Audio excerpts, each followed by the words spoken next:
It's personal between me and you, and I'm going to do you some serious harm, you big stiff idiot. The untouchable True School Sports Empire proudly presents something the boxing game's been missing. Hey, what's going on? It's your boy BT. I came here to talk some boxing with the thousands of True School Sports subscribers. Now, this is the official post-fight review for Janibek Alimkhanuly versus Vincenzo Gualtieri. I almost forgot his name because he's really one of the most nondescript champions that's ever participated in a unification bout. But the result of the fight was, nonetheless, a one-sided Janibek 6th round stoppage. Now, as far as the fight's concerned, Vincenzo Gualtieri didn't have a whole lot to bring to the table to trouble Janibek. I mean, he tried with the limited skill set he had to trouble Janibek. He even tried this whole Sergio Martinez thing where he dropped his hands and whatnot. But nonetheless, Janibek is too fast, too quick, too strong, too good, too experienced for him. And he did a great job of establishing that jab and ultimately getting the stoppage in the 6th round to become the unified WBO and IBF middleweight champion in what is a historically horrible middleweight division. In what is honestly going to, in my opinion, be the most nondescript unification fight in boxing history. Now, I'm not trying to hate on Janibek or throw salt on him. Anybody who knows me knows I'm a Janibek fan. I've been covering him since 2019, right before most of you even knew who he was, right? Janibek, we didn't learn a whole lot about Janibek tonight because the opponent that he had, even though he was technically champion, wasn't good enough for us to learn anything about Janibek. But, you know, as far as Janibek's concerned, I think with how bad the middleweight division is, Top Rank's got to keep him busy. And look, there's some good fights out there for Janibek. I mean, you got Carlos Adames, which I think is the fight to make because of the history they have. Apparently, Carlos Adames beat the piss out of him in sparring. So I think that's the route to go if you're looking to make a big fight that's going to really challenge Janibek. But if they're not going to go that route, I mean, you got Felix Cash, you got Ian Green, who I think is a good fighter. I mean, I've heard rumblings of Jimmy Kelly. You know, that could be a fight. Denzel Bentley rematch wouldn't be too bad because Denzel Bentley, you know, gave him a good fight and it was entertaining. Elijah Garcia's with PBC, so I don't think that's too realistic, unfortunately. There's some options out there for him, but, you know, if they're not going to fight like Carlos Adames, then okay. If you're going to fight these second and third tier fighters, which the middleweight division is littered with, then Janibek need to fight 4 times a year. He needs to fight in January, he needs to fight in May, he needs to fight in like August or September, and he needs to fight in December of next year, because if Top Rank doesn't keep him busy to that degree, to that level, he will not ever become a big name in boxing, because unfortunately for him, his division is horrible and there's not a lot of big fights there. So yeah, I mean, good for him. He's the unified champion.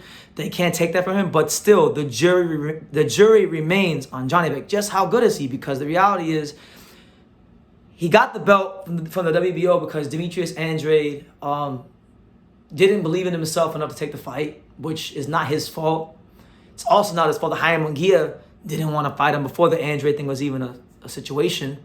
And then, you know, this guy, Vincenzo Gualtieri, you know, punched Falcao on the dick a bunch of times and over there in Germany and became champion. And so that's not Janibek's fault, but they have to try to get him undisputed as quick as possible. I know Lara's got the middleweight belt. I know the WBA belt, and I know that Charlo is the other champion. Now, it's been said that Charlo is maybe fighting Jose Benavidez Jr., I've heard. I'm not sure if that's true. I don't know what the plan is, but it's a grim. I'm trying not to be negative. It's a grim like path for Janibek to become any sort of a star in boxing. You know, he's from Kazakhstan. He's not in a great division, so you know, not much to make of that. So yeah, there's that. But what do you guys think? You know, what do you guys think? As far as other things on the card, and I guess I'll just lump this all in one video. Keyshawn Davis, I had a chance to watch his fight with Nahir Albright, and he did not look sensational. I mean, I liked what he was doing early on in the fight. I think Keyshawn was doing a good job of putting his combinations together early in the fight. His punching power is to be questioned greatly. Because Nahir Albright is the kind of guy that if you're Keyshawn Davis, you should be stopping. Not to take away from Nahir Albright, he's a tough fighter. But not only did Keyshawn Davis not stop him, and not only did Keyshawn Davis fail to dominate him, but Keyshawn Davis got clipped, I think it was in the 8th round with an overhand right. He was hurt, and he got out-hustled down the stretch. So if you're trying to nitpick, which I'm not, but I got to be honest with what I saw, you got to question Keyshawn's his chin a little bit. You got to question how he reacted to the punch, because when he reacted, I mean, I didn't like how he reacted. So Top Rank's talking about now he's going to fight, I think, Jose Pedraza in December. I know Pedraza's past his best days, but one thing Pedraza can do very well is counterpunch. So if he's still fresh enough to counterpunch, that could be a more problematic fight than you think for Keyshawn Davis, right? But nonetheless, Nahir Albright's stock goes up because this is a guy, Nahir Albright, that was supposed to lose his last fight to Carlos Balderas. He scored the upset there, and he fights one of the darlings of Top Rank to a majority decision. I mean, he lost, but it's still a majority decision. And he hurts him, and he out-hustles him down the stretch. So his even in a loss, his stock shot up in this fight. And Top Rank is going to continue to bring him back and put him in some more fights. Don't be surprised if you see him in there with like Abdullah Mason or Tiger Johnson or something like that, you know? So yeah, you know, that's shout out to Nahir Albright. His stock goes up because not much was expected of him, and he exceeded expectations. But Keyshawn Davis left a lot to be desired. But hopefully he can parlay this success into something great down the line. What else happened on this card? I'm not gonna make this a long post-fight review video. I mean, Duke Reagan got dropped. Another unspectacular performance from him. He narrowly escaped with a decision. His day is coming soon. I don't think Duke Reagan's gonna be undefeated much longer. But you know, he got the win, so God bless him. Who else? Richard Torres scored a little knockout. Guido Vinialo won a fight that wasn't too exciting.